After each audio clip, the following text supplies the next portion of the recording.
Buenos días. Le damos la bienvenida a la Dirección General de Gestión Fiscal de Recursos Humanos del Ministerio de Economía y Finanzas. Les da la más cordial bienvenida a la capacitación virtual sobre el informe final de estado situacional de la Administración Financiera del Sector Público en el marco de la Ley 3.1188. Esta capacitación virtual tiene como objetivo difundir la información contenida en dicho informe final. Antes de dar inicio con el programa de hoy, es importante comentarles la dinámica para el adecuado desarrollo de esta capacitación virtual. La misma considera dos bloques. En el primer bloque se abordará la presentación sobre el informe final de estado situacional de la Administración Financiera del Sector Público, mientras que en el segundo bloque se abordará una ronda de preguntas y respuestas. Para ello, antes de terminar la presentación, en el chat del evento aparecerá un mensaje inicio de preguntas. A partir de ese momento, los participantes podrán dejar sus preguntas indicando el nombre y apellido, cargo y nombre de la entidad a la que pertenecen. Tener en cuenta que solo se recibirán preguntas hasta el mensaje cierre de preguntas. Y será la moderadora quien se encargará de canalizar las preguntas al expositor. Además, solicitarles a los participantes que por favor se encuentren debidamente identificados. Para ello se requiere que el usuario indique sus nombres y apellidos para proceder con su validación y permitirles mantenerse en esta capacitación. Por otro lado, se debe de informar que la capacitación virtual está siendo grabada para su posterior difusión. Ahora sí, damos inicio a nuestra capacitación virtual. Invitamos a la directora de Gestión de Personal Activo, Liliana Sánchez, quien brindará unas palabras de apertura en esta mañana. Adelante, Liliana. Gracias, Sofía. Buenos días a todos. Bienvenidos una vez más a la capacitación virtual sobre el informe final del estado situacional de la Administración Financiera del Sector Público en el marco de la Ley 3.1188. Este informe final es muy importante en el proceso de negociación colectiva. Es un documento técnico consolidado y elaborado por la Dirección General de Gestión Fiscal de los Recursos Humanos en coordinación con los órganos competentes del Ministerio de Economía, tales como la Dirección General de Presupuesto Público, la Dirección de Política Macrofiscal, la Dirección de Contaduría Pública. Esto ha sido un trabajo de mucho esmero, de mucho análisis sobre, digamos, los ingresos, los egresos del Estado, para poder dar este espacio fiscal, para determinar el espacio fiscal que va a poder coadyuvar y garantizar el cumplimiento de la previsión y provisión presupuestal de la negociación colectiva. Yo les agradezco desde ya su participación, así como también les transmito el agradecimiento por parte de la Directora General de Gestión Fiscal de los Recursos Humanos. Espero que esta capacitación sea de mucha importancia para ustedes y que lo puedan aplicar en sus respectivas entidades. Gracias a todos. Adelante, Sofía. Agradecemos las palabras de Liliana y a continuación daremos pase al desarrollo de nuestra exposición sobre el informe final de estado situacional de la Administración Financiera del Sector Público en el marco de la Ley 3.1188. La misma considera la información sobre el marco normativo general y la determinación del espacio fiscal. Ahora sí, invitamos a Fernando Cuadros, quien es asesor del Ministerio de Economía y Finanzas y quien expondrá en esta mañana. Adelante, Fernando. Muchas gracias por el pase. Buen día con todos. ¿Cómo están? Es un gusto para mí poder participar en este taller de capacitación sobre el informe final del estado situacional de la Administración Financiera en el sector público, en el marco de la Ley de Negociación Colectiva Estatal. Entonces, en la presentación de hoy, vamos a conocer, analizar cuál es el marco normativo de este informe de la Administración Financiera en el sector público, cuál es su objetivo, cuál es su fin principal, además de su contenido, y el procedimiento que se debe seguir para un adecuado manejo de los procesos de negociación colectiva en el Estado. Entonces, comenzamos con la presentación, por favor.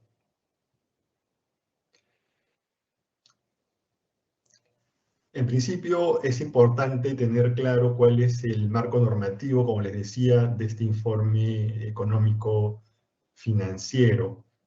En principio hay que tomar en cuenta que en la línea de lo señalado en la Ley de Negociación Colectiva Estatal, en la Ley de Presupuesto para el año 2022 se establece una excepción de tal forma que se puedan negociar y acordar materias económicas en los distintos procesos de negociación colectiva estatal. Es decir, a partir de la 24ª disposición complementaria final de la Ley de Presupuesto del año 2022, se permite que los empleadores estatales y los trabajadores, vía sus sindicatos, puedan acordar mejoras salariales, en general cualquier tipo de incremento o de mejora en sus condiciones de trabajo que implique algún tipo de presupuesto adicional. Además, se debe señalar que la Ley de Negociación Colectiva establece el principio de previsión y provisión presupuestal, de tal forma que todo acuerdo que se dé vía la negociación colectiva que tenga algún tipo de incidencia económica o presupuestaria, deberá tener en cuenta, deberá considerar la disponibilidad presupuestaria de la administración pública, del Estado, ¿no? La posibilidad de poder cumplir con estos acuerdos.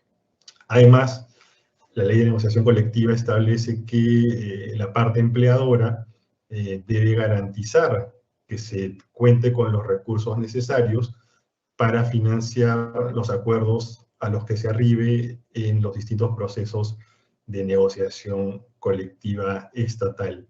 Justamente para poder cumplir con esta garantía es que los lineamientos de la Ley de Negociación Colectiva establecen el concepto del espacio fiscal, ¿no? Que se refiere a aquellos recursos adicionales que deberán ser incorporados en el presupuesto del sector público del año siguiente al proceso de negociación colectiva para poder atender todos aquellos acuerdos a los que se arribe en el marco de este mecanismo de la negociación colectiva en el Estado, ¿no? Entonces, para poder garantizar la viabilidad presupuestal de los acuerdos a los que se arribe en la negociación colectiva estatal, es que el Ejecutivo, a través del Ministerio de Economía y Finanzas, establece pues un espacio fiscal que va a permitir contar con recursos que permitan financiar estos acuerdos sin afectar la sostenibilidad financiera en el Estado.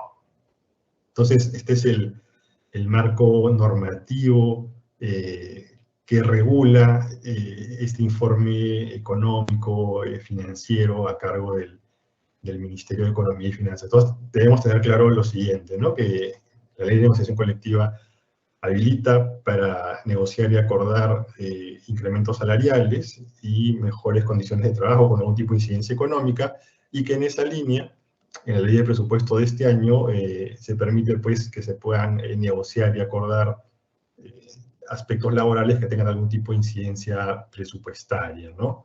Y además, se debe tomar en cuenta que estos acuerdos con incidencia económica deben ceñirse pues, a la disponibilidad de recursos públicos, de recursos fiscales, para que puedan ser, digamos, sostenibles, ¿no? en el tiempo. Eso es un poco lo que se explica en esta parte de la presentación. Y en esa línea, pues, es que el Estado garantiza la viabilidad presupuestaria de estos acuerdos vía este espacio fiscal que se determina justamente en este informe situacional de la administración financiera en el sector público. Entonces, siguiente diapositiva, por favor. Ahora, como les decía, la finalidad central de este informe situacional es la de determinar, definir cuál es el espacio fiscal para poder implementar los distintos procesos de negociación colectiva estatal, tanto a nivel centralizado como descentralizado, como vamos a ver más adelante. Entonces, un poco haciendo énfasis en esta definición, el espacio fiscal básicamente se refiere a los recursos públicos que van a estar disponibles para poder llevar a cabo el proceso de negociación colectiva de manera ordenada, ¿no? Sin perjuicio de aquellos recursos adicionales que puedan utilizar las distintas entidades a partir de sus presupuestos ya programados para los siguientes años. Pero básicamente acá estamos hablando de un monto exclusivo adicional a estos presupuestos institucionales que se va a destinar a financiar los acuerdos a los que se arribe en el proceso de negociación colectiva del sector estatal. Siguiente diapositiva, por favor.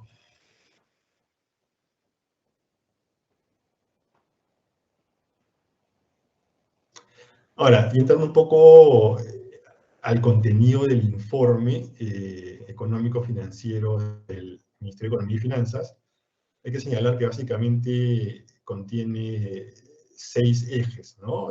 Centrales. Por un lado, se hace un análisis del contexto económico, macroeconómico, tanto a nivel nacional e internacional. Se hace también una proyección de la evolución de las principales variables macroeconómicas del país en los próximos 3 años.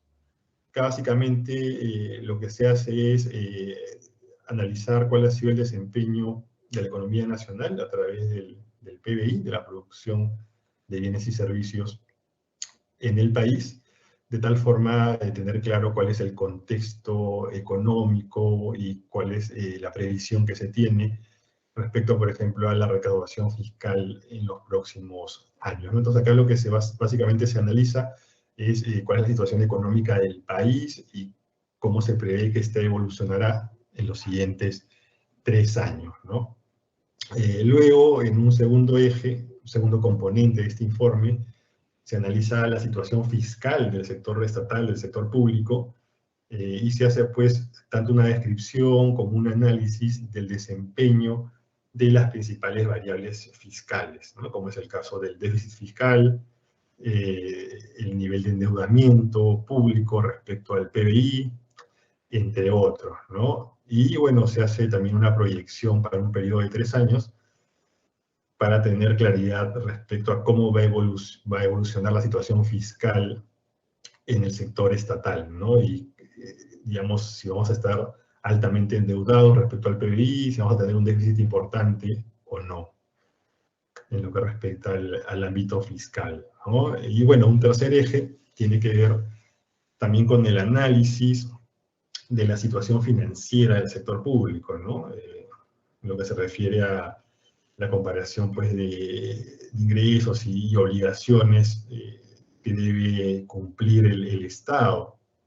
Y, entre otros aspectos, acá se incluye información sobre la situación actual de aquellas deudas que se derivan de sentencias judiciales, ¿no? Que ya están en calidad de cosa juzgada en cada entidad que compone el sector público. Entonces, en estos primeros ejes, lo que se analiza es la situación económica del país, las perspectivas para los próximos 3 años, la situación de las finanzas públicas, qué tan endeudados estamos como sector público, y también, digamos, la capacidad financiera, la situación financiera del Estado, básicamente lo referido a las obligaciones que se deben cumplir, asumir en los próximos años.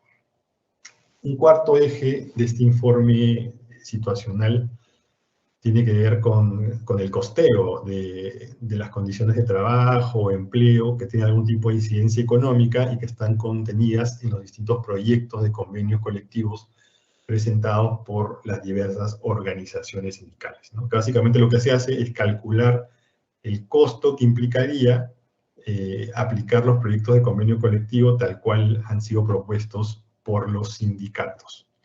Y este costeo se lleva a cabo a partir de la información que todas las entidades van a tener que registrar en el módulo de solicitudes de proyectos de convenio colectivo, administrado por el Ministerio de Economía y Finanzas, y sobre cuyo contenido y funcionamiento vamos a hablar más adelante en esta capacitación. Pero básicamente acá de lo que se trata es que todas aquellas entidades que tengan sindicatos que hayan presentado proyectos de convenios colectivos los registren en el aplicativo habilitado por el Ministerio de Economía y Finanzas, con el fin que podamos hacer el costeo respectivo en relación a estas demandas de los trabajadores, ¿no? Lo que se refiere a aquellas que tienen algún tipo de incidencia económica y que requieren algún tipo de gasto presupuestario adicional.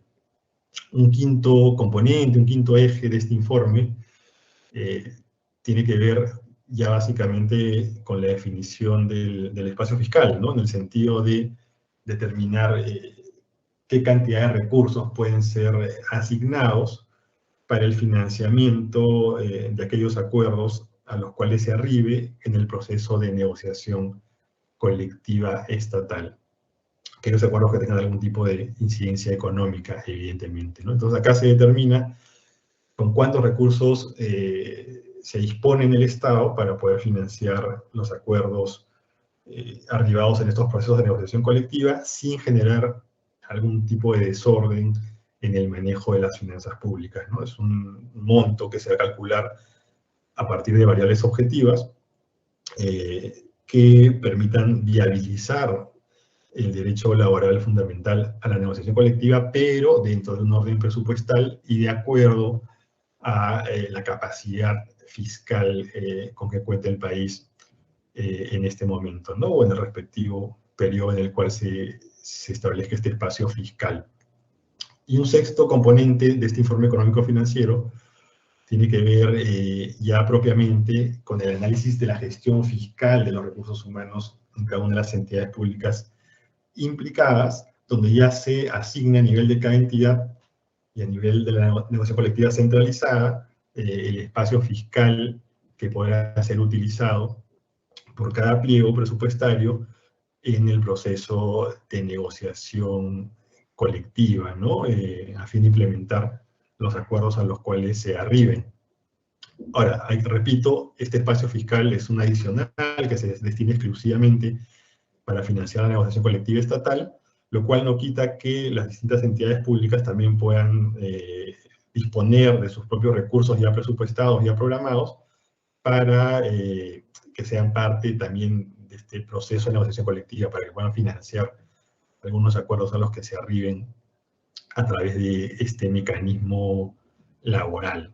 Entonces, estos son los 6 componentes centrales que contiene el informe situacional de la Administración Financiera del Sector Público, elaborado por el Ministerio de Economía y Finanzas, y básicamente lo que busca este informe es darle viabilidad presupuestaria al proceso de negociación colectiva y además permitir que este se dé de forma ordenada, ¿no? Sin generar ningún tipo de forado fiscal ni desorden en el manejo de las finanzas públicas. Entonces lo que se busca es compatibilizar, repito, el derecho laboral a la negociación colectiva, que es un derecho fundamental, con también la obligación que tiene el Estado de mantener, digamos, la viabilidad financiera que es tan importante para el país, ¿no? Lo que se refiere, pues, a los recursos estatales. Entonces, básicamente lo que se busca con este informe es un manejo responsable del proceso de negociación colectiva, ¿no? Un equilibrio entre el ejercicio de este derecho y las posibilidades económicas reales del Estado para poder financiar acuerdos a los que se arribe mediante este mecanismo. Siguiente, por favor.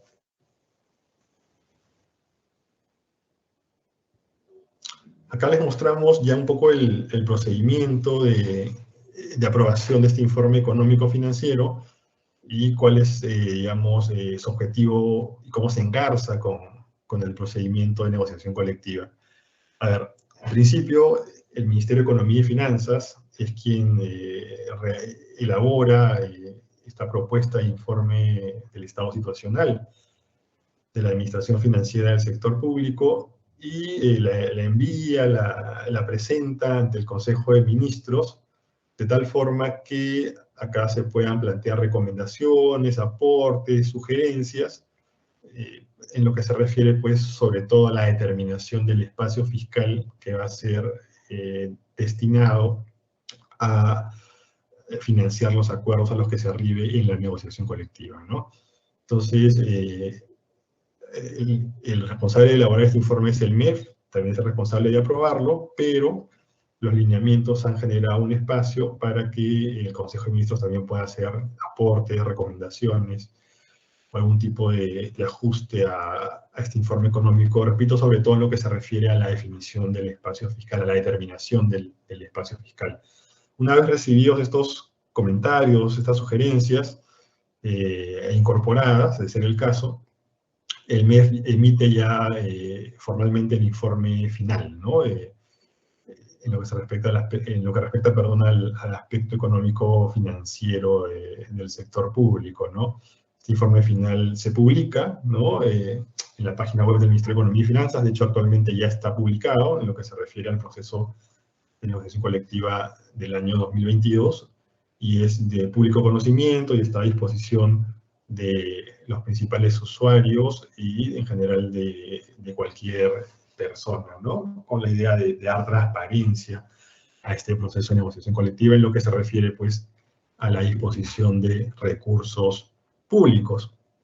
Ahora, este informe, a su vez, va a servir de insumo, de referencia para el costeo y el informe económico que se haga en cada una de las entidades públicas que estén o que inicien un proceso de negociación colectiva con sus respectivas organizaciones sindicales, ¿no? O sea, es obligación que previamente a la emisión de estos informes ya a nivel de cada entidad pública, se tome en cuenta lo señalado en este informe final situacional elaborado por el Ministerio de Economía y Finanzas, ¿no? Entonces, en este informe, como ya se señaló, se va a determinar el espacio fiscal que va a ser destinado exclusivamente tanto a la negociación colectiva a nivel centralizado como a nivel descentralizado, ¿no? La comisión empleadora a nivel centralizado va a tener que elaborar un informe también que se va a basar en este informe final del MEF. Y asimismo las distintas entidades que participen en los procesos de negociación colectiva descentralizada con sus sindicatos también van a tener que elaborar un informe con el costo de los proyectos y los recursos disponibles, que debe tener como base el informe final elaborado por el Ministerio de Economía y Finanzas, sin perjuicio, repito, de que a nivel descentralizado se pueda disponer de una mayor cantidad de recursos públicos para financiar los acuerdos a los que se arribe con los sindicatos en este proceso de negociación colectiva, ¿no? El espacio fiscal es un plus exclusivamente destinado a financiar convenios colectivos, pero cada entidad pública en el nivel descentralizado de negociación puede disponer de sus propios recursos ya programados para complementar este espacio fiscal si así lo considera pertinente y si así se da en el proceso de negociación colectiva con su respectiva organización sindical.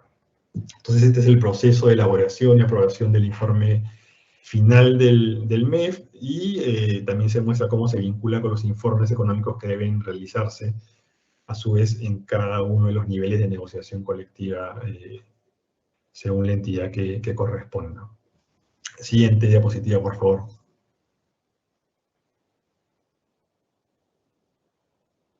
Ahora, justo les comentaba que uno de los componentes centrales de este informe económico es el del costeo de los proyectos de convenio colectivo presentados por las organizaciones sindicales, y para poder realizar este costeo, el Ministerio de Economía y Finanzas ha creado un módulo donde se registren estos proyectos de convenio colectivo, ¿no? Tal cual han sido recibidos por las distintas entidades públicas.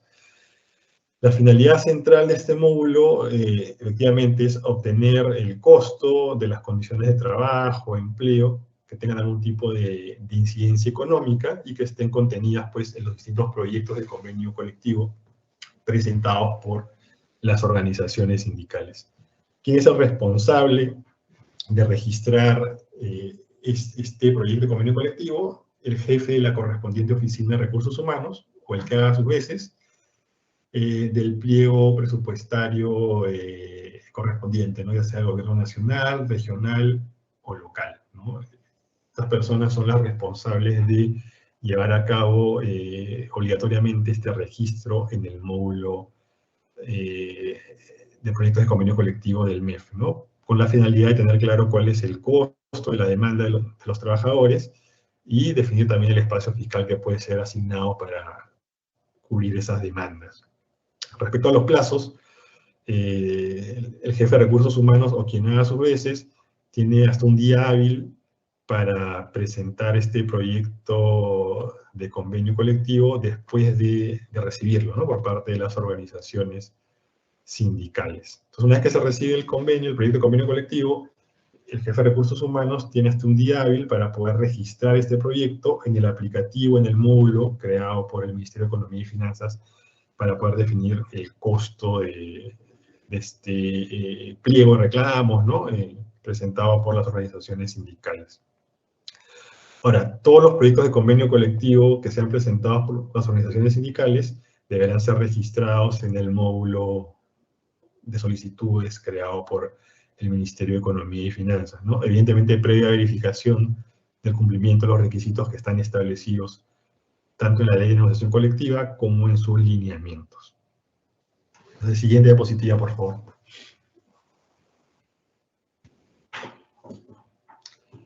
Respecto al contenido de este módulo, debemos señalar que básicamente se registran los siguientes datos, ¿no? Se debe precisar cuál es el alcance del proyecto de convenio colectivo, si hablamos de un sindicato mayoritario o minoritario, cuál es la vigencia propuesta para el convenio.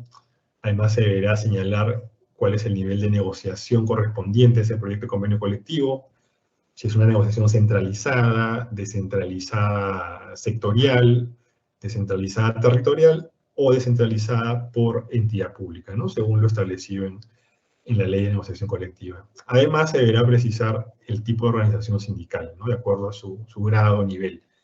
Estamos hablando de una confederación, que son aquellas que negocian de manera centralizada. Si estamos hablando de una federación, ¿no?, que suele negociar de forma descentralizada sectorial.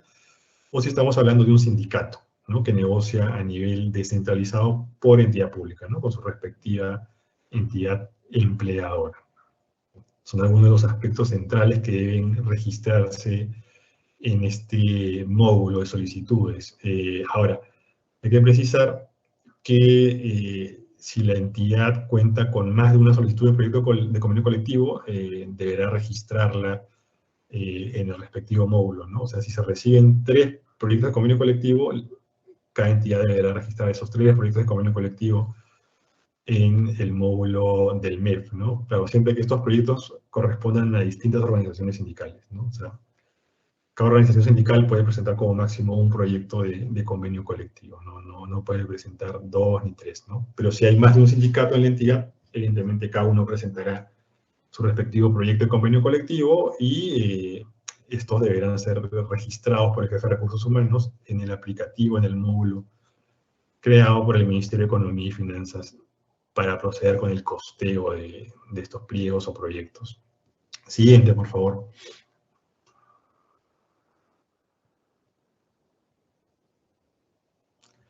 Ahora, siguiendo con las variables, ¿no?, los campos que deben ser completados en este aplicativo, es importante precisar que es clave que se señalen cuáles son las materias que se van a negociar, ¿no?, de acuerdo a lo que dice la ley y según las propuestas de los sindicatos. Entonces, acá se dividen entre materias con incidencia económica y sin incidencia presupuestal. Entre las materias con incidencia económica están las propuestas de incremento de remuneraciones o de mejoras de condiciones de trabajo con algún tipo de incidencia presupuestal, así como otras materias que estén dispuestas por normas con rango de ley. Pero también se registran en el aplicativo, con fines informativos, aquellas materias que no tienen algún tipo de incidencia presupuestal, ¿no? Estamos hablando de acuerdos vinculados a las relaciones entre empleadores y servidores públicos, y también las relaciones entre organizaciones de empleadores y de servidores públicos o trabajadores del Estado, ¿no? Además, se deberá registrar la información referida a la frecuencia de la entrega del beneficio que plantea el sindicato. Estamos hablando si se trata de una frecuencia mensual, tiene una periodicidad distinta, o si se otorga por única vez, ¿no? Además de precisar cuál es el periodo en el cual se debe entregar este beneficio, ¿no? Habría que señalar ahí en qué mes los trabajadores recibirían este beneficio propuesto vía el proyecto de convenio colectivo. Se deberá precisar además a qué régimen laboral pertenecerían los distintos trabajadores beneficiados por este proyecto de convenio colectivo, ¿no? Si es el régimen 276, ¿no?, de la carrera administrativa estatal, el régimen 728, ¿no?, o régimen privado, o el régimen de los CAS, ¿no?, el contrato administrativo de servicios, o si son trabajadores asistenciales, o de las carreras especiales de salud, educación, del INPE, ¿no?, trabajadores penitenciarios, o de la carrera diplomática, o también pues del régimen del servicio civil, regulado por la ley 30.057. Además de indicar el régimen laboral al cual pertenece cada trabajador beneficiado por el proyecto de convenio colectivo, potencialmente beneficiado por este proyecto, se deberá precisar el grupo ocupacional al que pertenece el trabajador, ¿no? Sea profesional, técnico, auxiliar u obrero, en el caso de los regímenes 276 y 728, y también del CAS, o las distintas categorías ocupacionales de las carreras especiales que ya señalé, o del régimen del servicio civil, ¿no? Además, se deberá precisar la cantidad de beneficiarios, ¿no?, correspondiente a cada proyecto de convenio colectivo, y el monto económico derivado de este beneficio potencial, ¿no?, a ser recibido por los trabajadores, ¿no? Además, se deberá precisar la naturaleza de este beneficio, si tiene carácter remunerativo o no, si está afectado a cargas sociales o no, aportes de salud o retenciones con fines previsionales. Entonces, básicamente, estos son los principales campos, las principales variables que forman parte del módulo de solicitudes de proyectos de convenio colectivo a cargo del Ministerio de Economía y Finanzas, ¿no? Ya en su momento, hasta el 30 de enero, todas las entidades públicas debieron haber registrado los respectivos proyectos de convenio colectivo de sus sindicatos en este aplicativo virtual, en este módulo, ¿no? De tal forma que se pueda hacer el costeo respectivo, que a su vez ha servido como insumo, ¿no?, para la elaboración del informe económico financiero a cargo del MEF y la determinación del respectivo espacio fiscal. Entonces, con esto hemos visto básicamente cuál es el marco normativo, ¿no?, que regula los aspectos presupuestarios de la negociación colectiva estatal, cuál es la lógica del informe situacional de la administración financiera del sector público, cuál es su proceso de aprobación, de elaboración, cuál es su contenido, y cómo se vincula con el resto del proceso de negociación colectiva, ¿no?, el trato directo, entre otros.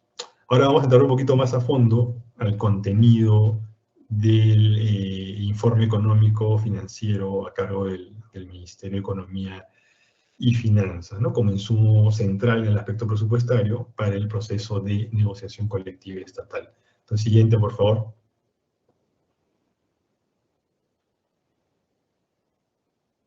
Siguiente.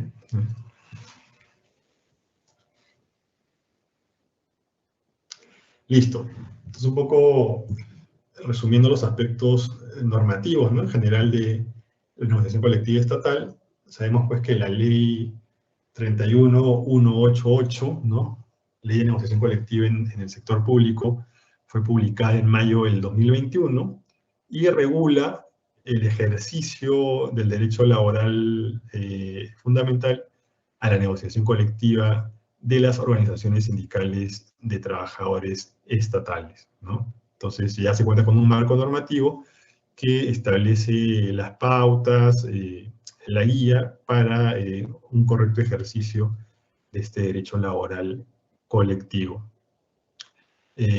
Como les había comentado, para darle viabilidad presupuestaria al proceso de negociación colectiva, mediante la 24ª disposición complementaria final de la Ley de Presupuesto 2022, se ha permitido que en los procesos de negociación colectiva del año 2022 se puedan negociar incrementos en las remuneraciones u otras condiciones de trabajo que tengan algún tipo de incidencia económica, presupuestaria, ¿no?, que se puedan negociar y acordar para que entren en vigencia en el año siguiente, en este caso en el año 2023. Es importante tener claro que la ley de negociación colectiva establece que todo acuerdo con incidencia económica que sea en el proceso de negociación colectiva deberá ser aplicado en el año siguiente, ¿no? en el siguiente ejercicio presupuestal, para mantener el orden precisamente en las finanzas públicas. Por tanto, pues cualquier tipo de incremento salarial o de condición de trabajo con incidencia económica que sea en el año 2022, recién se podrá ser efectiva, recién se podrá aplicar a partir del 1 de enero del año 2023. Así lo establece la propia ley y se ha desarrollado también en esa línea en los lineamientos de la ley de negociación colectiva, ¿no? Que fueron aprobados mediante el Decreto Supremo 008-2022 de la Presidencia del Consejo de Ministros. Y justamente estos lineamientos, desarrollando lo que dice la ley, ¿no? Se establece que para que la parte empleadora estatal pueda garantizar la viabilidad presupuestal que permita la ejecución de los acuerdos adoptados en los procesos de negociación colectiva, el Ministerio de Economía y Finanzas deberá emitir este informe que contiene pues, la propuesta del estado situacional de la administración financiera del sector público, ¿no? Que como ya señalé, podrá ser presentado al Consejo de Ministros para recibir los aportes y recomendaciones del caso por parte de las distintas carteras ministeriales. Y una vez incorporen estas observaciones, de ser el caso, o estos aportes, este informe se publica, pues, ¿no? Se hace público, se pone a disposición de cualquier persona interesada, ¿no? Un poco para darle transparencia al proceso de negociación colectiva y que cada persona pueda tener claro cómo se define el espacio fiscal destinado a este proceso. Ahora, justamente la finalidad central de este informe es determinar cuál es el espacio fiscal que sería el punto de partida para la implementación de los procesos de negociación colectiva, no tanto a nivel centralizado como descentralizado. ¿Y por qué punto de partida? Porque, como les señalaba, a nivel descentralizado, cada entidad pública podrá determinar o, digamos, disponer de recursos públicos adicionales de su presupuesto programado para ser dirigidos a financiar acuerdos a los que se arribe en el marco de la negociación colectiva. O sea, este espacio fiscal no es un techo, sino que más bien es un piso que da inicio al proceso de negociación colectiva, ¿no? Incluso a nivel centralizado también este espacio fiscal se podría mover, ¿no? Dependiendo de cómo se dé la dinámica en la mesa correspondiente de negociación colectiva, ¿no? Igual en las negociaciones descentralizadas sectoriales de educación y salud. Entonces, básicamente, este informe determina cuál es el espacio fiscal que va a poder ser, digamos, destinado como piso al procedimiento de negociación colectiva, ¿no? Como punto de partida de este proceso, mejor dicho. Siguiente diapositiva, por favor.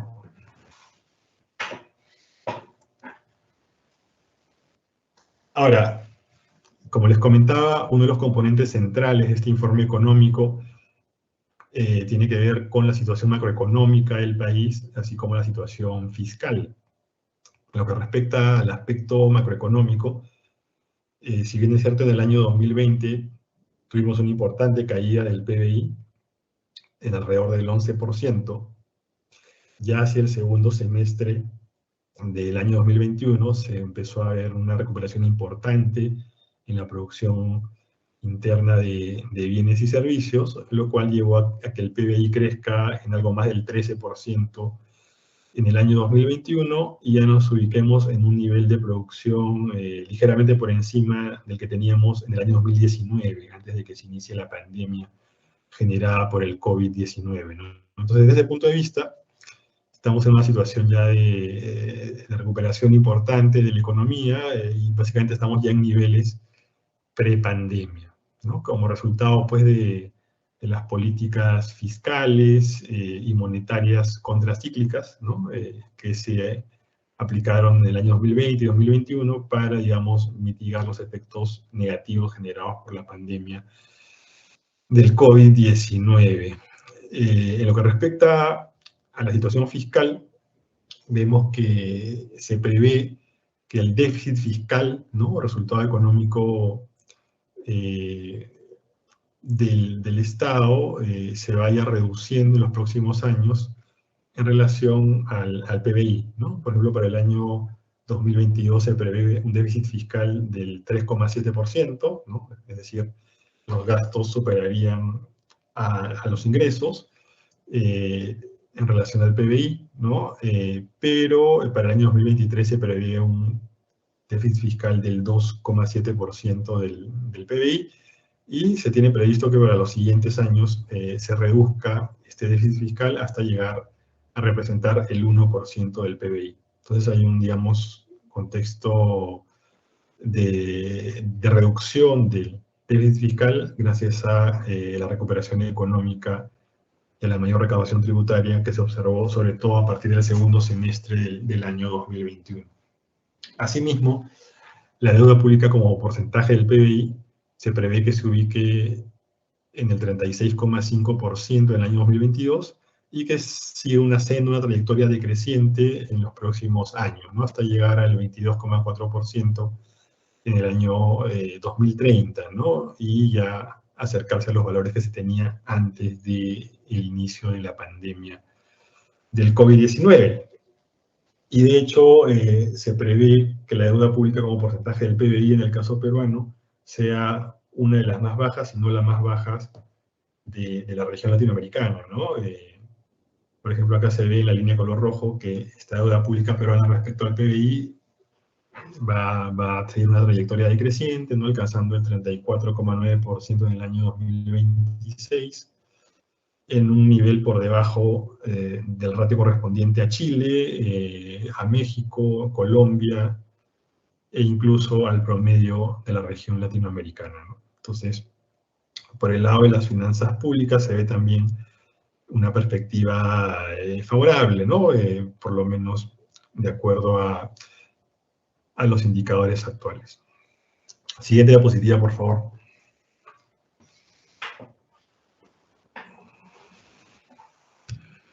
Aquí también se describe otro de los componentes de este informe económico financiero del MEF, ¿no? Que tiene que ver, en este caso, con la situación financiera del Estado en lo que se refiere exactamente a los riesgos fiscales para el sector público, ¿no? Por ejemplo, acá se presentan distintas demandas que ya tienen sentencias judiciales, ¿no? Para los distintos niveles de gobierno.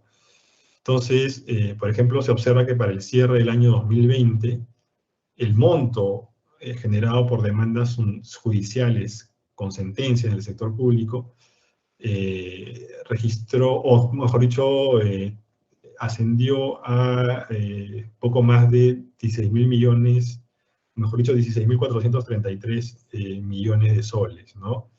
Lo cual representa algo más del 7% del Producto Bruto Interno nominal en el país, ¿no? Entonces, vemos que estas sentencias judiciales, a partir de demandas presentadas contra el Estado peruano, han generado un costo elevado, ¿no? Repito, de 16.433 millones de soles. Ahora, más de la mitad de este costo, el 53%, se ubica en los gobiernos regionales, ¿no? Sobre todo en lo que se refiere, pues, a demandas con carácter laboral, que representan el 48,4% de este costo total. Básicamente, el ámbito laboral es el que ha generado un mayor costo para los tres niveles de gobierno, ¿no? Pero sobre todo para los gobiernos regionales, ¿no? Entonces, evidentemente, que hay una situación riesgosa, ¿no? Hay un monto importante de deuda por asumir, ¿no? Por parte del Estado peruano, ¿no? Hablamos de más del 7% del PBI, y es un aspecto que debe tomarse en cuenta al momento de definir, de determinar el espacio fiscal disponible para financiar el proceso de negociación colectiva del año 2022 a partir del año 2023, ¿no? Siguiente, por favor.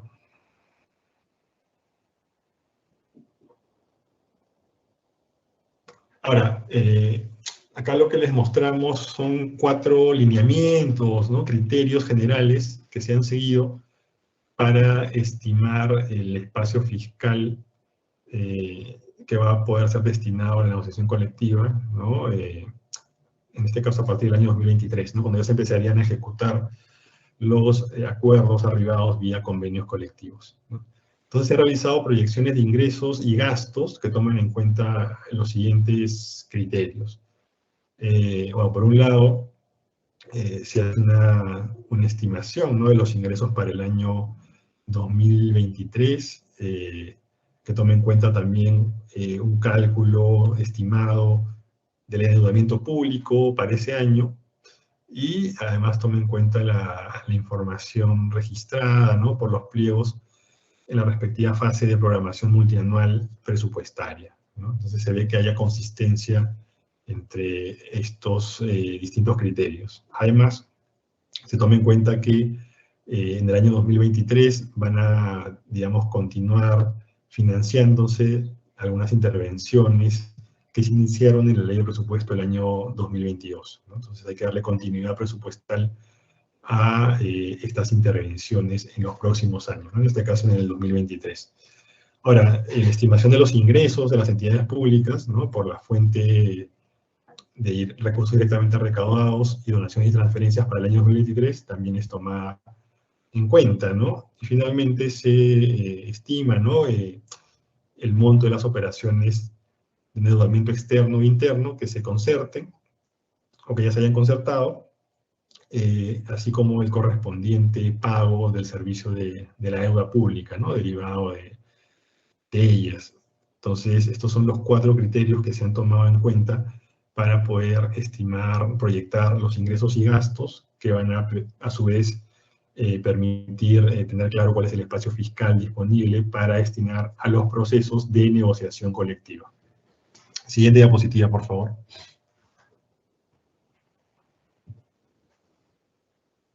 Bueno, justamente ya entrando a los números, se ha hecho una proyección, ¿no?, de ingresos por la fuente de recursos ordinarios equivalente a 127.775 millones de soles, ¿no?, para el año 2023, y se ha hecho una proyección de gastos también equivalente a 126.773 millones de soles para el mismo año, lo que nos daría un espacio fiscal de 1.002 millones de soles, que serían el punto de partida para iniciar el proceso de negociación colectiva estatal, ¿no?, en el año 2022, con vistas a ser aplicado en el año 2023 en lo que se refiere a los aspectos económicos.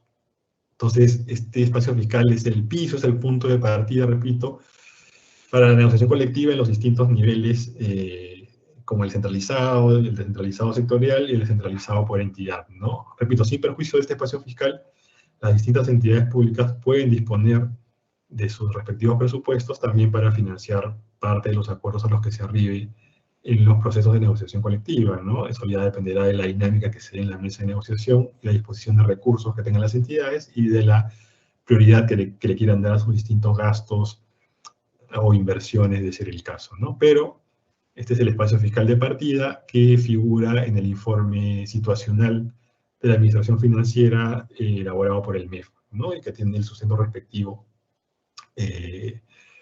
para mayor precisión. Entonces, siguiente diapositiva, por favor. Acá hay que precisar que ese espacio fiscal de 1.002 millones de soles toma en cuenta supuestos económicos de menor riesgo, digamos, ¿no?, para ser, digamos, responsables en el manejo de los recursos públicos. Ahora, algunos datos de interés, ¿no? En este gráfico se ve la evolución o la variación anual del presupuesto inicial de apertura, el presupuesto institucional de apertura, ¿no?, en lo que se refiere al gasto en planillas, ¿no?, el PIA. Entonces acá podemos observar que en promedio el gasto en planilla se ha incrementado en 9,6% al año en la última década, ¿no?, lo cual ha implicado un crecimiento anual del gasto en planilla equivalente a 3.600 millones de soles en promedio, ¿no? Entonces, como se observa ahí, ha habido años en que el gasto público ha crecido poco, ¿no?, en 2,8% como el año 2021, entre comillas, pero hay años donde ha crecido bastante, ¿no?, como el año 2014, donde creció casi 21%, el año 2013, donde creció casi 11%, el 2015 más de 12%, 11% el 2016, 9% en 2019, entre otros, ¿no? Entonces, se ve que en los últimos 10 años, en la última década, ha habido, repito, un crecimiento promedio anual importante del gasto en la planilla pública, hablamos de casi 10% promedio al año, y también un crecimiento importante en términos nominales, en términos corrientes de este gasto promedio anual, ¿no? Ahora, hay que señalar que no necesariamente este gasto ha implicado un incremento de remuneraciones, sino que en muchos casos el incremento se ha debido a una mayor contratación de trabajadores en los distintos regímenes laborales del sector público, ¿no? Aunque también ha habido mejoras remunerativas, pero que se han concentrado en determinadas ramas, digamos, del Estado, ¿no? Como es el caso de los sectores de salud y educación, fundamentalmente, ¿no? Entre otros, ¿no? Pero ahora lo que se busca con la negociación colectiva es que los beneficios acordados puedan llegar no solamente a un grupo minoritario de trabajadores, sino tengan un mayor ámbito de aplicación, ¿no? Y que esto sea de forma más equitativa, más democrática, ¿no? Que no se concentren en determinados grupos de trabajadores. Y además la idea es que este incremento se dé de una forma más ordenada, ¿no? No de forma aleatoria, ¿no? Como ha venido sucediendo en algunos de los últimos años. Y bueno, este crecimiento promedio anual del gasto en la planilla pública se ha reflejado también en el gasto per cápita, ¿no? Como se ve en el cuadro de la parte inferior, ¿no? Donde el gasto per cápita mensual en planilla se ha incrementado también a tasas que van entre el 2,7% y casi el 19%, ¿no? Con su correspondiente incremento en términos nominales, como figura en el cuadro también, ¿no? Que va desde los 42 soles mensuales hasta, en algún momento, 356 soles mensuales. Pero repito, estos beneficios básicamente, o este mayor gasto se ha explicado en muchos casos por una mayor contratación de trabajadores, no necesariamente por un incremento de salarios, y en otros por incrementos salariales solo en determinados sectores, ¿no? Con un alto poder de negociación, como es el caso de los profesionales de la salud y la educación, fundamentalmente, ¿no? Pero bueno, repito, ahora la idea es que mediante este proceso ordenado de negociación colectiva, las mejoras salariales, económicas, puedan darse de forma más amplia, más democrática y más equitativa, como vamos a ver más adelante. Esta es parte del análisis que también forma parte del informe económico financiero a cargo del MEF. Siguiente diapositiva, por favor. Entonces, ya vimos hace un momento que ha habido un crecimiento importante del gasto en la planilla pública en los últimos años, ¿no? De hecho, en el periodo que va del año 2011 al 2021, el gasto en planilla creció con 9,6% al año, casi 10%, lo cual implicó un crecimiento promedio anual de 3.600 millones de soles en cuanto al costo de la planilla pública.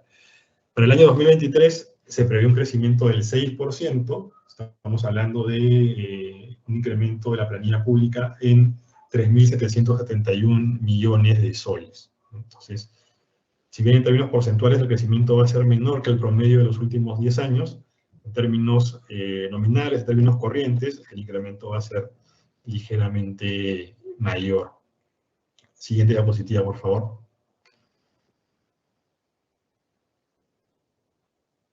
En este caso, lo que se presenta es la composición del presupuesto público para el año 2022, según distintos conceptos o categorías, ¿no? Estamos hablando de un presupuesto público, un PIA, de algo más de 197.000 millones de soles, de los cuales casi el 40% está destinado al pago de remuneraciones, en general, de todos los regímenes laborales del Estado, y también al financiamiento en las pensiones, ¿no?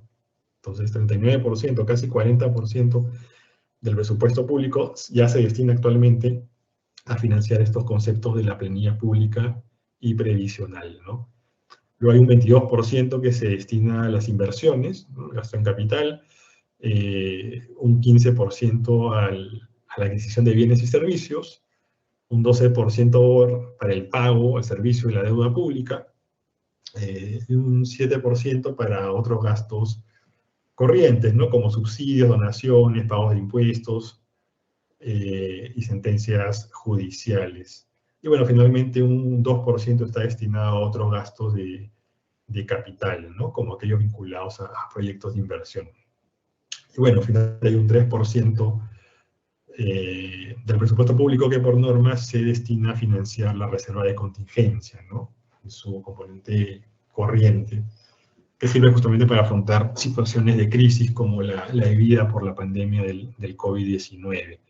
Pero bueno, ya vemos que hay una participación importante del gasto en la planilla pública, ¿no? Actualmente, y estos recursos tienen distintas fuentes de financiamiento, ¿no? Como recursos ordinarios principalmente, pero también otras fuentes vinculadas a recursos directamente recaudados, determinados, endeudamiento, entre otros.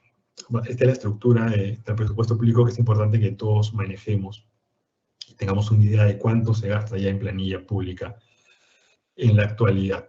Siguiente diapositiva, por favor.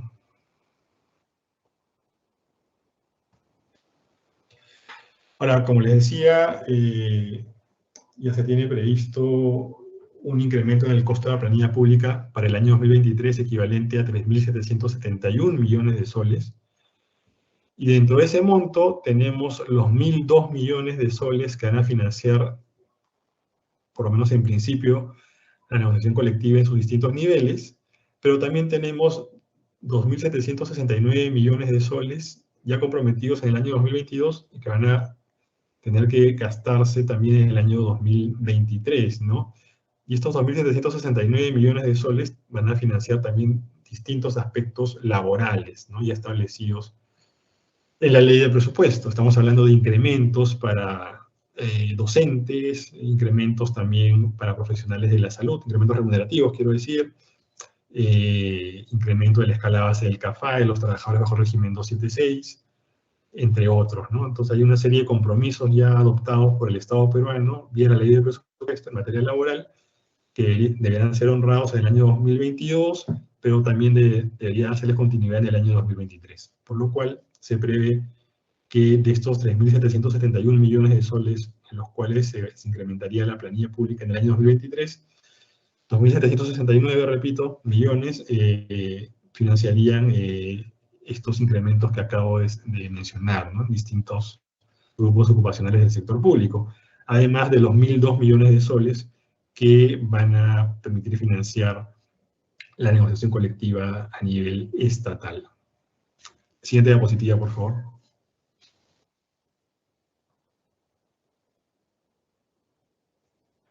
Ahora, justo hablando de fuentes de financiamiento, tenemos el caso particular de los gobiernos locales, ¿no? En el caso del nivel descentralizado, como dice la ley de negociación colectiva, financian sus proyectos de convenio colectivo a partir de recursos generados, recursos propios, ¿no?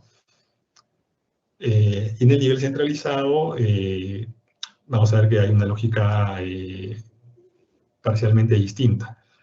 Ahora, en el caso de las municipalidades o gobiernos locales, hay que tener en cuenta que financia sus gastos operativos, entre ellos el pago de su respectiva planilla, con cargo al Fondo de Compensación Municipal o Foncomún, ¿no?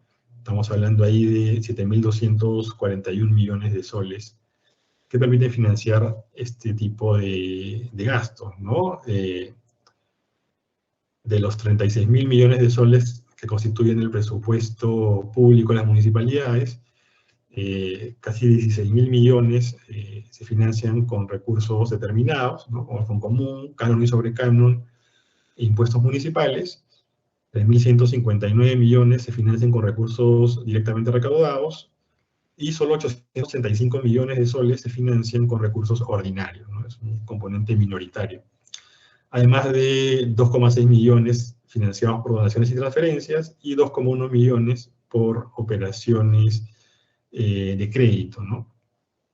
Entonces, estamos viendo que en el caso de las municipalidades, pues hay una importante participación de recursos directamente recaudados o determinados en su presupuesto, ¿no? A diferencia de otras entidades públicas en otros niveles de gobierno. Entonces, hay que tomar en cuenta también que las asignaciones o transferencias de recursos que vayan del gobierno nacional con recursos ordinarios hacia las municipalidades se realizan mediante normas con rango de ley, ¿no? En estas se establece expresamente cuáles son los fines específicos a los cuales se van a destinar estos recursos. Entonces, no es tan sencillo pues que el gobierno nacional transfiera recursos a las municipalidades para financiar la negociación colectiva, sino que esto requeriría una norma con rango de ley.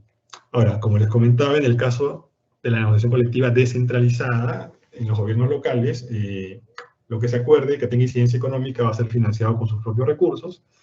Y en el nivel centralizado, en lo que beneficia a los gobiernos locales, la comisión empleadora de la mesa centralizada va a tener que identificar qué fuentes de financiamiento alternativas permitirían financiar estos beneficios para sus trabajadores, ¿no? De forma coordinada, evidentemente, con los gobiernos locales que también tienen una representación en la mesa de negociación colectiva centralizada. Entonces, a nivel descentralizado, las municipalidades negocian sus acuerdos colectivos con sus recursos generados, recursos propios, y a nivel centralizado lo harán de acuerdo a las alternativas que se puedan encontrar, ¿no?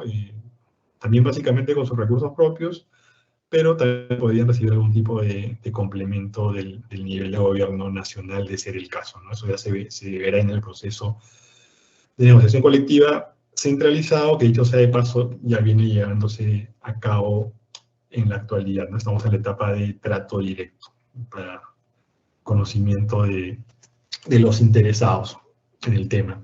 Ahora, siguiente diapositiva, por favor.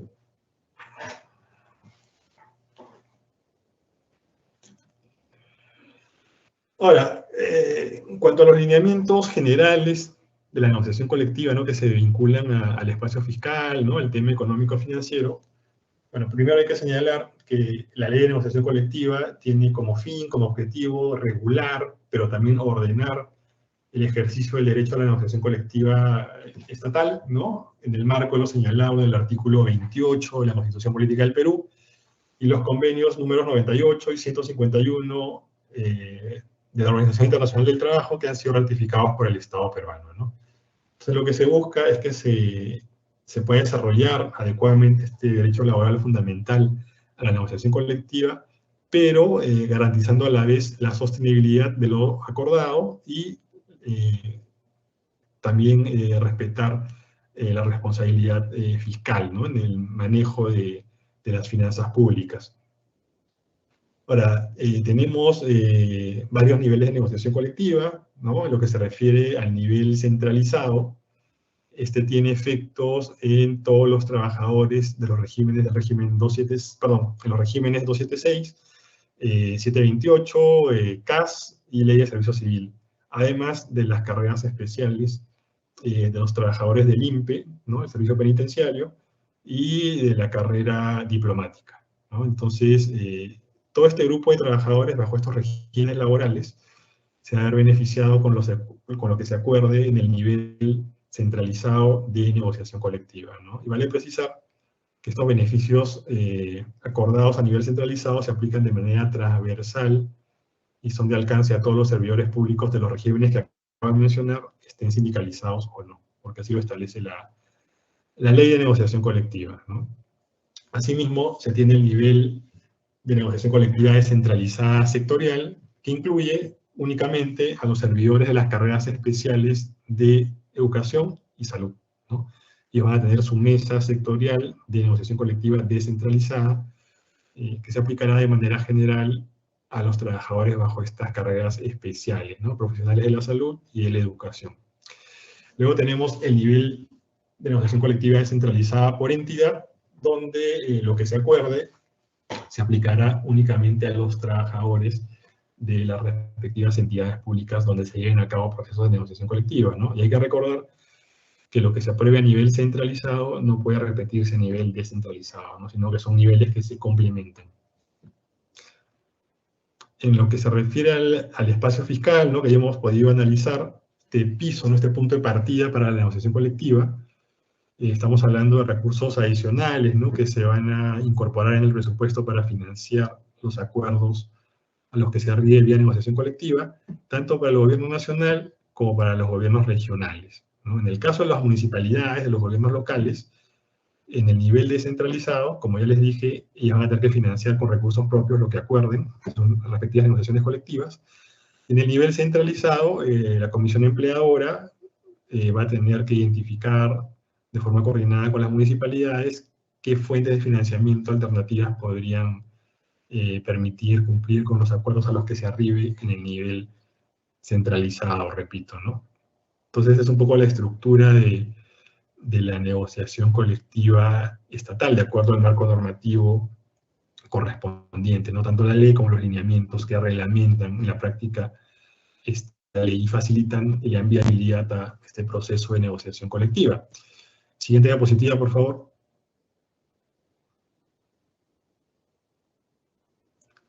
Entonces, acá lo que se muestra es el universo de trabajadores a nivel nacional y regional, no incluye gobiernos locales, en este caso, que serán beneficiarios de la negociación colectiva en sus distintos niveles, ¿no? Entonces estamos hablando del personal de la salud, ¿no? De la carrera especial de salud, a cargo del MINSE, los gobiernos regionales, y también del personal de la carrera especial de educación, ¿no? Bajo la rectoría del MINEDU. Además de los servidores penitenciarios, diplomáticos, y los trabajadores de los regímenes laborales del 276, 728, CAS y Servicio Civil. Estamos hablando de casi 990.000 trabajadores a nivel nacional y regional que van a ser beneficiados con lo que se acuerde en los distintos niveles de negociación colectiva, ¿no?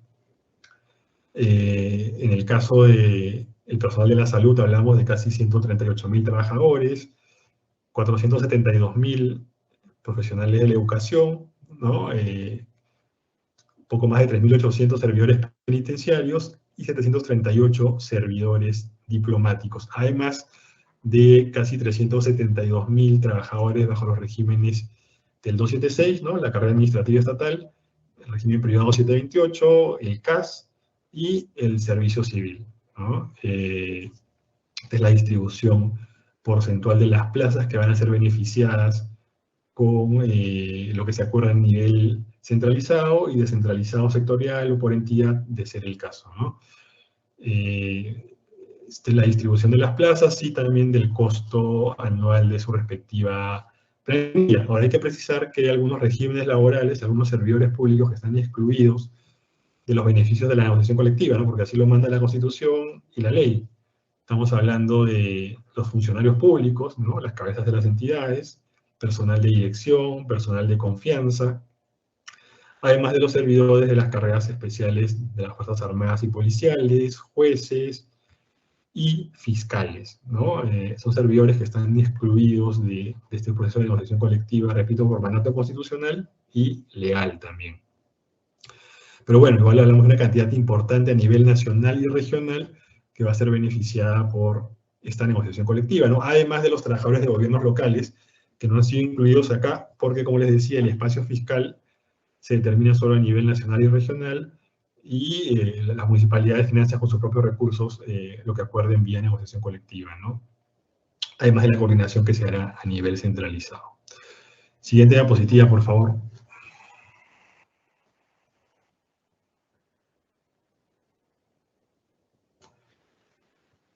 Un poco, como les comentaba, se precisan cuáles son las de negociación colectiva y a qué trabajadores se aplican. Entonces, tenemos tres niveles de negociación colectiva: la centralizada, la descentralizada sectorial y la descentralizada por entidad pública. En el caso de la negociación centralizada, esta va a beneficiar a todos los trabajadores penitenciarios, diplomáticos y de los regímenes del servicio civil, CAS 728 y 276, ¿no?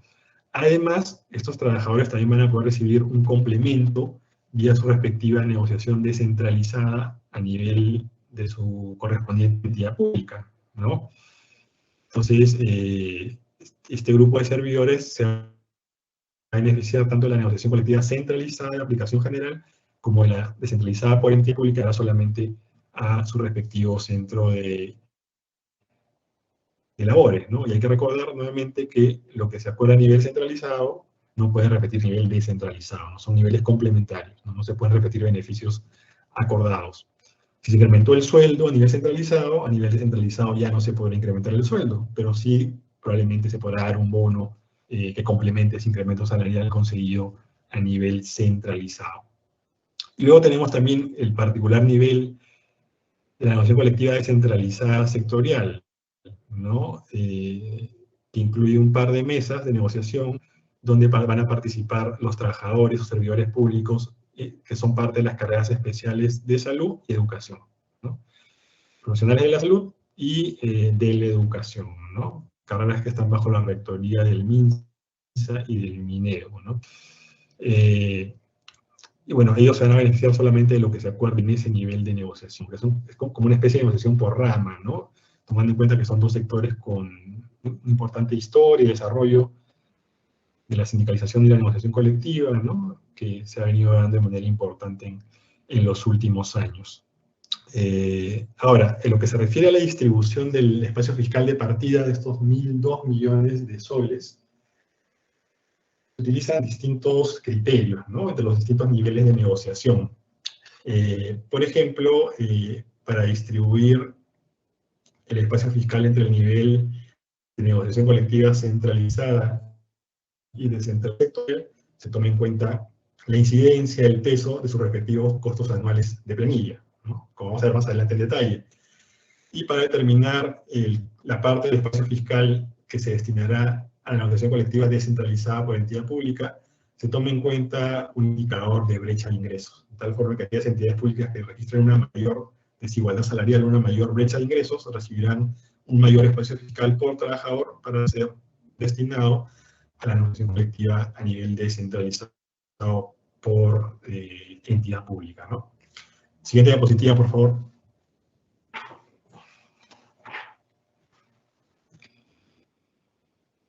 Acá ya mostramos en números cómo se ha dado esta distribución del espacio fiscal, ¿no? Hablamos de 1.002 millones de soles de espacio fiscal de partida, ¿no? De piso, para iniciar el proceso de negociación colectiva a nivel de gobiernos nacionales y regionales, que se distribuye de la siguiente manera, ¿no? 371 millones de soles van como punto de partida para la negociación colectiva centralizada, ¿no? Que como ya señalé, va a beneficiar a trabajadores de los regímenes 276, privado 728K, servicio civil, penitenciarios y diplomáticos, ¿no?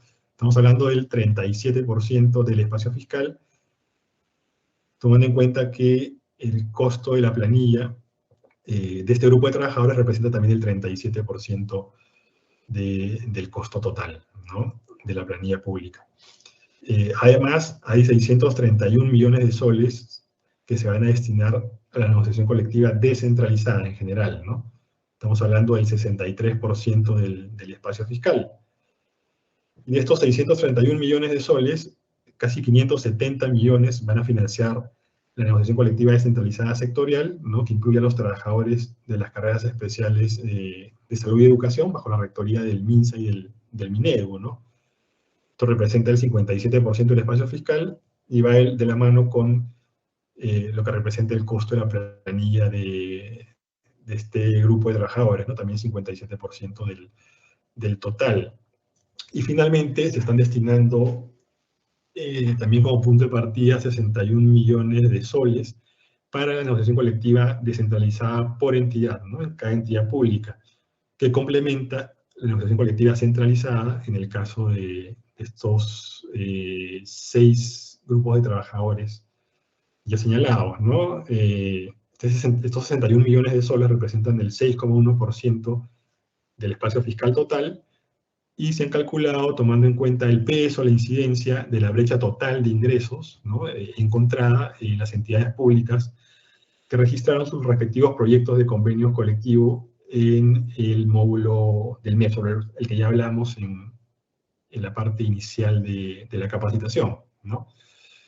Entonces, esta es la distribución del espacio fiscal de partida de 1.002 millones de soles, ¿no? El 37%, 371 millones de soles para la negociación centralizada, 57%, casi 570 millones de soles para la negociación descentralizada sectorial, y 61 millones de soles para la descentralizada por entidad, ¿no? Como ven, buena parte de los recursos se los llevan los trabajadores Las carreras especiales de salud y educación, ¿no? Dada su alta participación también en términos de plazas y de costo de la planilla pública a nivel de los gobiernos nacionales, o mejor dicho, el gobierno nacional y los gobiernos regionales, ¿no?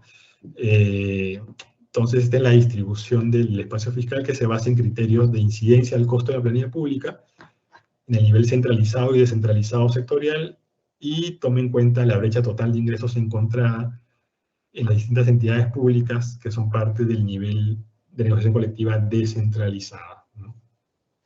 Siguiente diapositiva, por favor.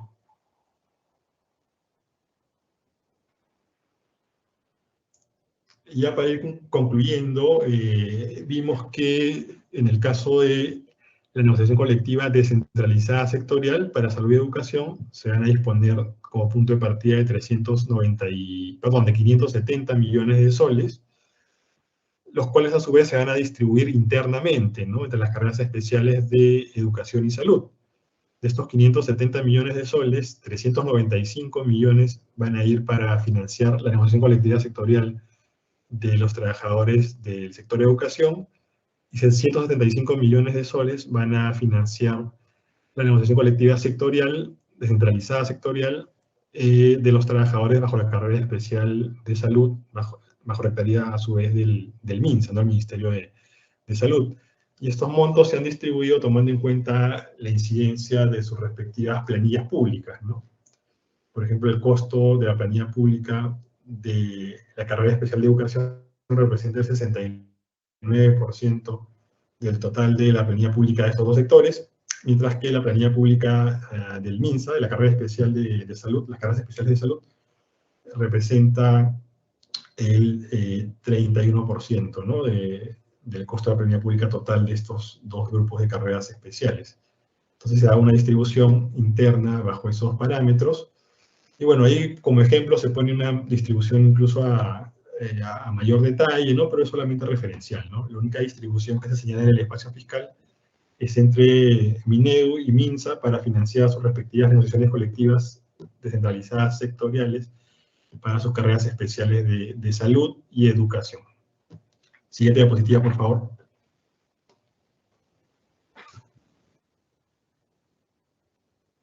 Ahora sí, con esto concluimos.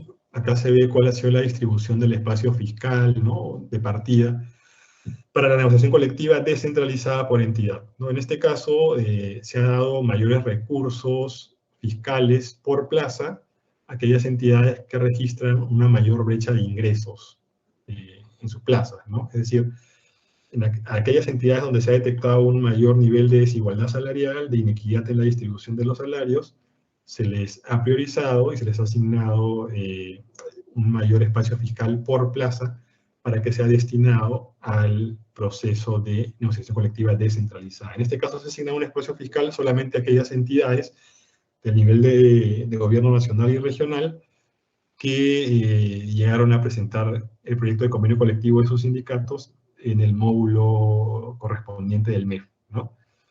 Entonces, esta negociación colectiva descentralizada va a complementar lo que se acuerda a nivel centralizado. Repito, para los regímenes 276, K728, servicio civil, servidores penitenciarios y de la carrera diplomática, ¿no? Mientras que en el nivel descentralizado sectorial se van a, digamos, llevar a cabo los acuerdos que corresponden a las carreras especiales de salud y educación exclusivamente. Entonces, estos son los criterios que se han seguido para llevar a cabo la negociación colectiva, ¿no?, lo que refiere al aspecto presupuestal, los criterios para distribuir, ¿no?, el espacio fiscal ya calculado y explicado en la presente capacitación. Y repito que este espacio fiscal a nivel descentralizado por entidad puede ser complementado con recursos adicionales del propio presupuesto ya programado de las distintas entidades públicas. Eso ya depende de su respectiva mesa de negociación y su disponibilidad presupuestal, ¿no? Este espacio fiscal no es un techo, es un punto de partida, ¿no?, exclusivo, ¿no?, destinado exclusivamente a la negociación colectiva. Y en el caso de la negociación colectiva centralizada, también se parte de un espacio que ya vimos, el cual podría variar a partir de la dinámica que se brinde en la mesa correspondiente de negociación colectiva, la dinámica que se dé, mejor dicho, en la negociación colectiva correspondiente, ¿no? Entonces, siguiente diapositiva, por favor.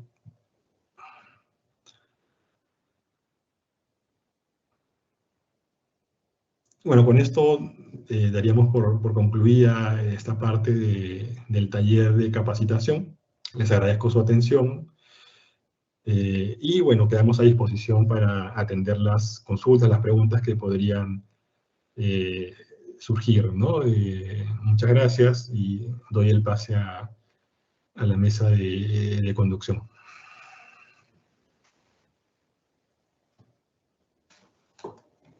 Muchas gracias, Fernando, por tu exposición, muy clara, por cierto.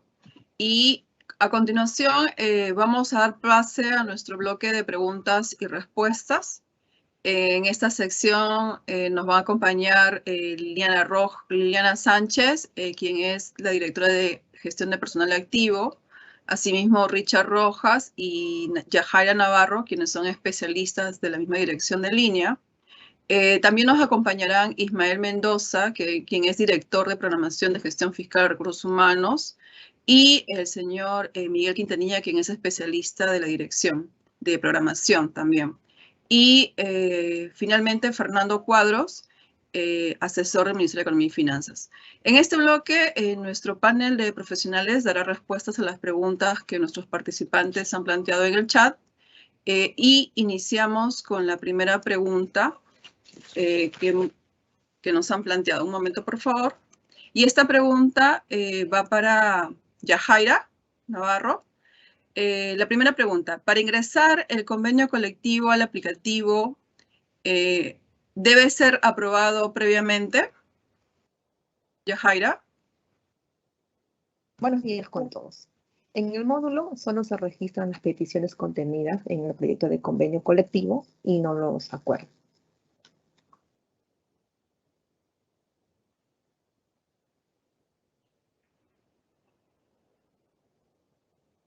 Gracias, Yajaira, por la respuesta. La siguiente se la formulamos para Fernando.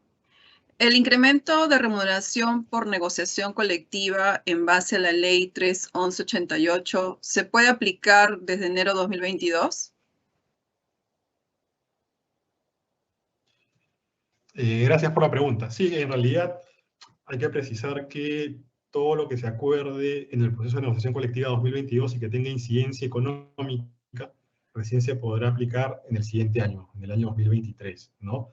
Respetando pues el orden del proceso de formulación presupuestal. Entonces, repito, cualquier tipo de incremento remunerativo o de mejora laboral con incidencia económica recién podrá ser aplicado en el año 2023. Gracias, Fernando. La siguiente pregunta la podemos canalizar para Liliana. Luego que se ha subido el convenio y registrado el pedido en el AIRS, ¿cuál es el procedimiento que continúa?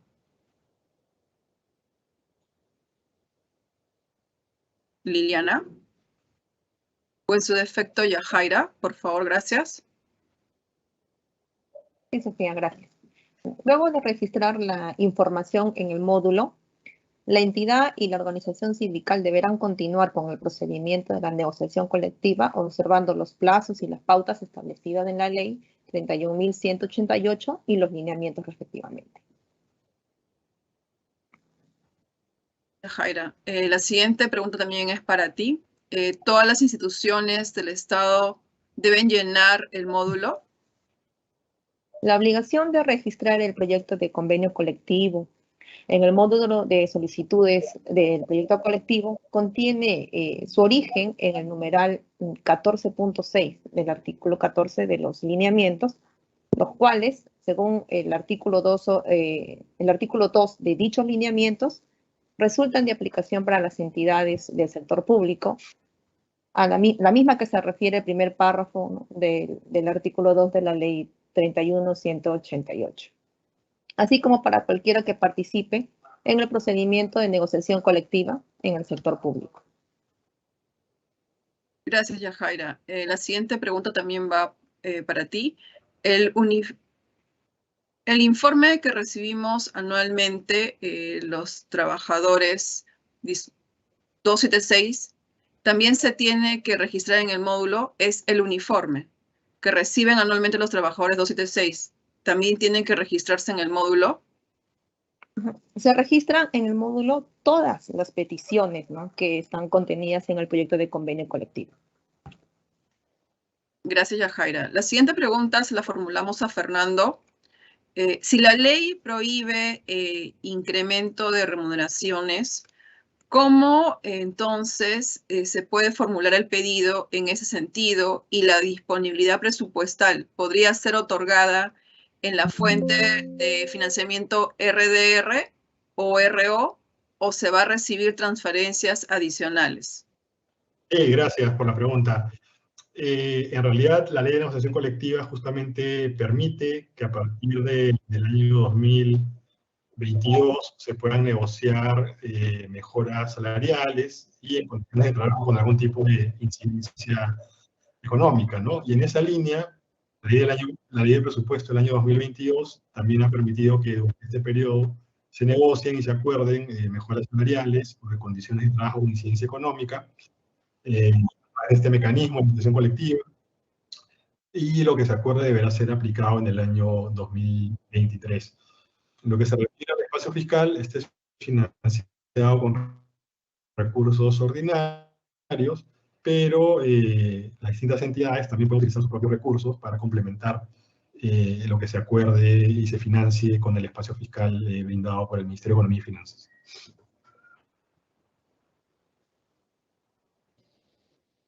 Gracias, Fernando. La siguiente pregunta se la formulamos a Yajaira. ¿Qué pasa si alguno de los conceptos registrados en el módulo del proyecto no son materia de negociación o no se arriba a ningún acuerdo o solo se generan acuerdos parciales? Por ejemplo, de 800 soles se acuerda la entrega de 500. ¿Qué sucede con el registro que se hizo inicialmente?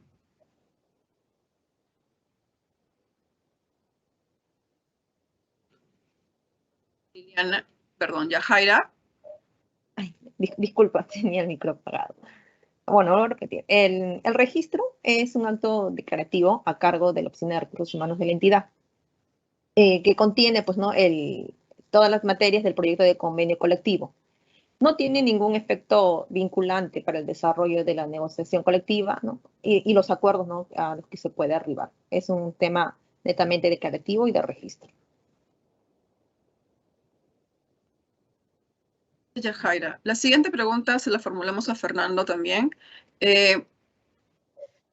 Fernando, ¿podrían explicarnos detalladamente sobre el contenido del informe? Parece que lo que necesitan es una retroalimentación, ¿no? ¿Podrían explicarnos detalladamente sobre el contenido del informe final de estado situacional de la Administración Financiera del Sector Público a cargo de ser elaborado por el MEF? ¿Cuándo se emite dicho informe? Y lo emite a pedido de pliegos o sectores, ¿no? Son preguntas generales que se han formulado en torno al informe. Gracias. Sí, gracias. Gracias. En el caso del informe económico a cargo del MEF, este se elabora, ¿no?, por las áreas técnicas especializadas y se presenta al Consejo de Ministros para recibir aportes, recomendaciones. Luego de incluir estos aportes y recomendaciones, ya se aprueba, se publica la versión final de este informe, ¿no?, que actualmente ya lo pueden encontrar en la página web del Ministerio de Economía y Finanzas. A su vez, este informe sirve de insumo para los correspondientes informes económicos a ser elaborados en los distintos niveles de negociación colectiva, no tanto el centralizado por la Comisión Empleadora, y como en el descentralizado sectorial y por entidad, ¿no? Entonces, este informe es un insumo obligatorio, ¿no?, para estos informes de los distintos niveles de negociación colectiva, y básicamente contiene, digamos, el cálculo del espacio fiscal que va a poder ser utilizado como punto de partida en estos procesos de negociación colectiva, y contiene, pues, un análisis de las condiciones económicas del país, las condiciones financieras del sector público, ¿no?, las funciones fiscales, el costeo de los proyectos de convenio colectivo presentados, y además ya propiamente la asignación del espacio fiscal a cada uno de los pliegos presupuestarios.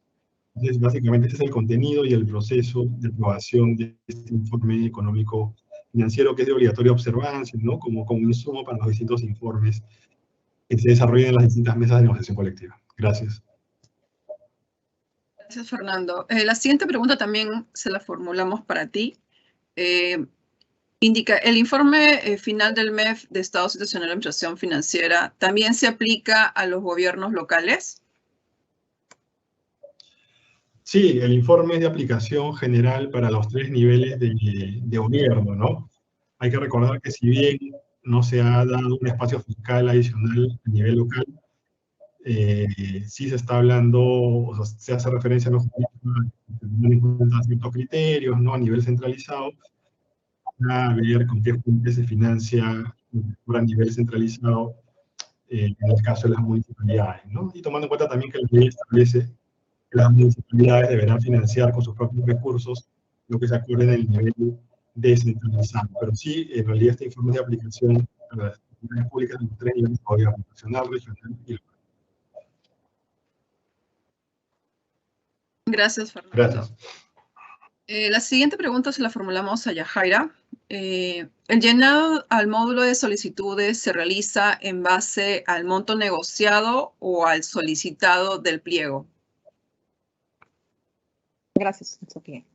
Bueno, hay que tener claro que en el módulo solo se registran las peticiones contenidas en el proyecto del convenio colectivo.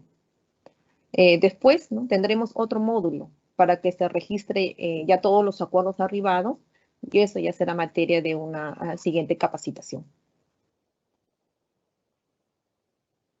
Gracias, Yajaira. La siguiente pregunta también es para ti. ¿En qué momento del proceso de negociación colectiva se registra en el módulo?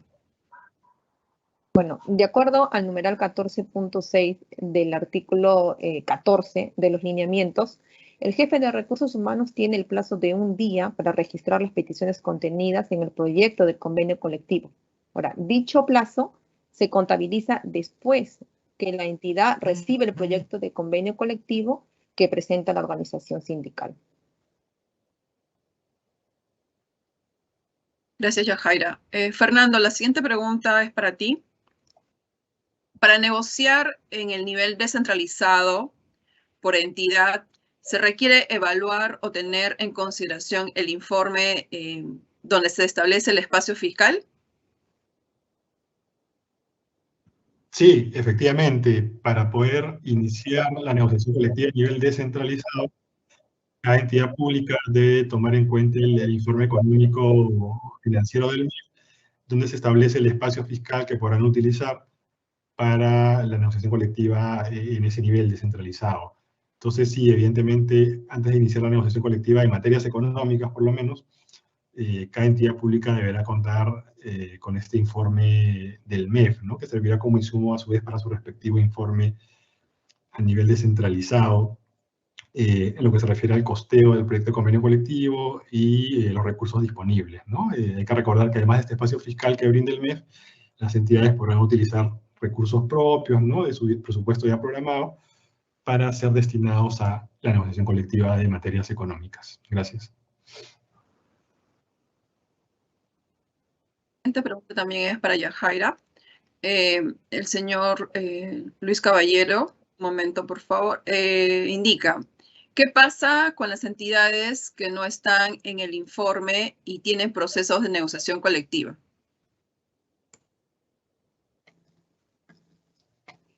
Muy bien, si no registró el convenio de proyecto colectivo, la entidad no es considerada en el informe final del estado situacional de la Administración Financiera del Sector Público, toda vez que dicho informe, ¿no?, entre otros, contiene el costo, ¿no?, de las condiciones de trabajo, las condiciones de empleo, aquellas que tienen incidencia económica, en función a la información que ha sido registrada, ¿no?, en el módulo de solicitudes del proyecto de convenio colectivo a cargo de la Dirección General de Gestión Fiscal de Recursos Humanos del MEF. Es decir, que el MEF no considera a las entidades que no han registrado sus convenios, su proyecto de convenios colectivos en dicho módulo. No obstante, la entidad dentro de su presupuesto, si es que cuenta con ello, pueden negociar. Gracias, Yajaira. La siguiente pregunta se la dirigimos a Richard Rojas y se plantea, el plazo para la presentación de los pliegos por parte de los sindicatos venció el 30 de enero o el 31 de enero. Y en esa misma línea, si se presentó el 31 de enero, ¿cuándo venció el plazo para el registro en el aplicativo de dichos pliegos por parte de las entidades? Si el registro no se culminó exitosamente y no está en el informe del mes de febrero, ¿cuál es la situación de dicho pliego? ¿Es válido? Buenos días. Gracias por la pregunta. Bueno, en realidad la ley 31.188, artículo 13, establece el plazo de presentación de los proyectos de convenio colectivo. Para el caso de la negociación colectiva centralizada, se presenta ante la PCM entre el 1 de noviembre y el 30 de enero del año siguiente. Para el caso de la negociación colectiva descentralizada, se presenta ante la entidad pública entre el 1 de noviembre y el 30 de enero del año siguiente. Por consiguiente, si teníamos, digamos, como plazo de presentación del proyecto de convenio colectivo, fue el 30 de enero. Y según los lineamientos, el jefe de recursos humanos tiene como plazo de registro en el módulo un día después de presentado. Eso quiere decir que si el gremio sindical presentó su proyecto de convenio colectivo dentro de plazo, se podría haber registrado en el módulo hasta el 31 de enero. Y si tenemos un proyecto de convenio colectivo presentado fuera de plazo que establece la ley, no podría ser registrado en el aplicativo. Gracias. Gracias, Richard, por la respuesta. La siguiente pregunta es para Yajaira. El sindicato de CAS, dentro de su pliego de reclamos, está solicitando condiciones económicas que no son propias del Decreto Legislativo 1057. ¿Cómo se puede determinar la viabilidad presupuestal si estaría en contra al literal E, numeral 7.2 del artículo 7 del DS 008-2022 PCM? O la incorporación de beneficios que afecten o desnaturalicen los conceptos propios de cada régimen laboral. El numeral 7.2 del artículo 7 de los lineamientos señala qué materias no son objeto de negociación colectiva. Entonces, en ese sentido, si están incluidos en dicho numeral, no pueden ser negociados colectivamente. Jaira. La siguiente pregunta se la formulamos para Richard Rojas. Hay una consulta. Si la unidad ejecutora no cumplió con ingresar en el módulo de negociación colectiva, ¿qué se debe hacer para ser considerados en el año 2023? Bueno, como mencioné en la pregunta anterior, el requisito para el ingreso en el módulo fue que hayan presentado dentro del plazo establecido en la ley. Pero si, digamos, dependiendo, en este caso debe ser una negociación colectiva descentralizada, presentó dentro del plazo establecido, que fue hasta el 30 de enero, no obstante no haber registrado en el módulo, sí puede continuar con sus procesos de negociación colectiva porque estaría dentro del marco de la misma ley. Gracias. Richard. La siguiente pregunta va para Ismael Mendoza.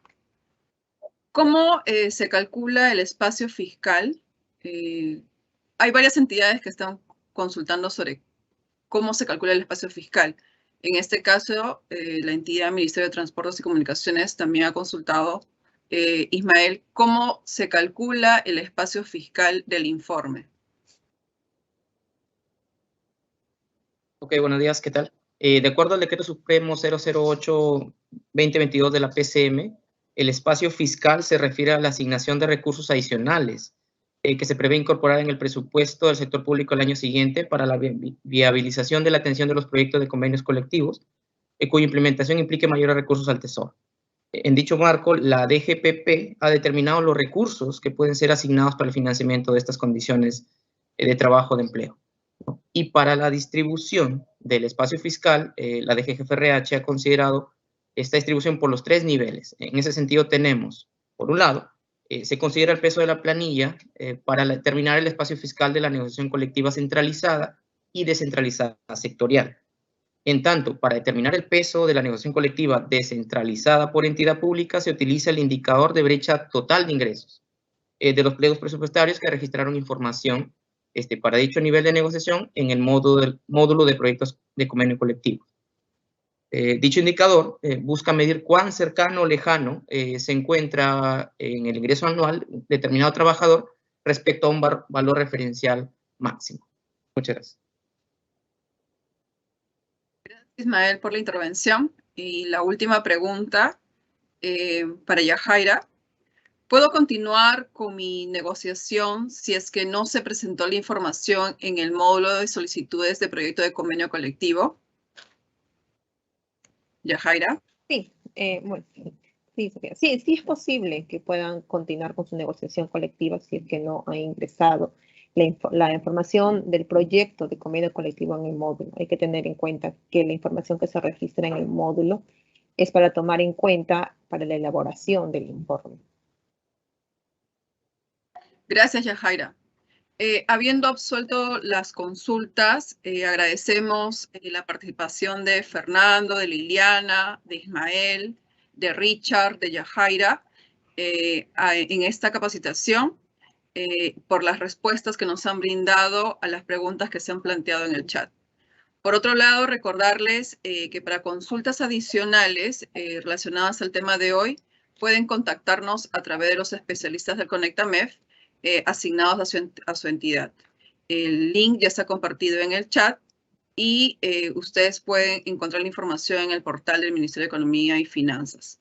De esta manera hemos llegado al final de la capacitación virtual sobre el informe final de estado situacional de la Administración Financiera del Sector Público en el marco de la Ley 3.1188. Que tengan todos muy buenos días. Gracias.